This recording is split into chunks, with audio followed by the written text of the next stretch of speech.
আসসালামু আলাইকুম বন্ধুরা। শুরু করছি পরম করুণাময় আল্লাহ তাআলার নামে, যিনি সমস্ত কিছুর উপর ক্ষমতাবান, রহমতওয়ালা এবং মেহেরবান। রাব্বি ইশরাহ লি সাদরি ওয়া ইয়াসসির লি আমরি ওয়াহলুল উকদাতাম মিন লিসানি ওয়া ইয়াফকাহু কাওলি।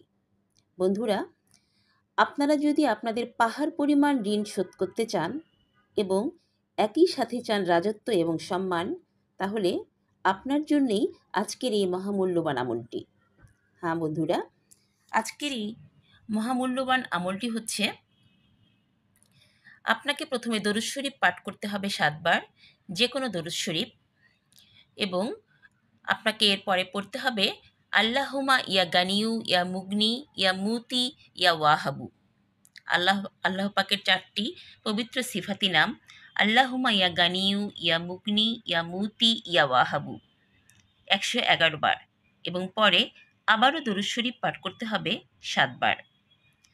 এরপরে আপনাকে পড়তে হবে রাব্বিক ফিরলি ওয়াহাবলি মুলকান লা ইয়ামবাগি লি আহাদিন মিম্বাদি ইন্নাকা আংতাল ওয়াহাব।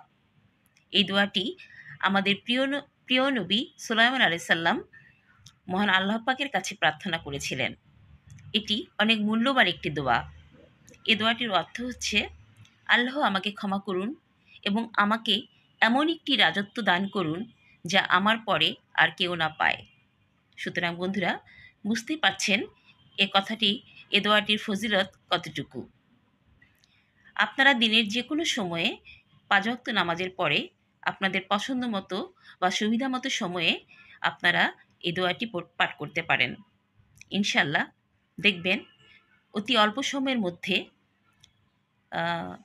মিনিমাম ৪১ দিনের মধ্যেই আপনার সমস্ত ঋণ আল্লাহ গায়েব থেকে শোধ করে দিচ্ছেন, এবং পাশাপাশি আপনাকে অনেক বিশাল পরিমাণ রিজিক দান করবেন, রাজত্ব দান করবেন, সম্মান দান করবেন।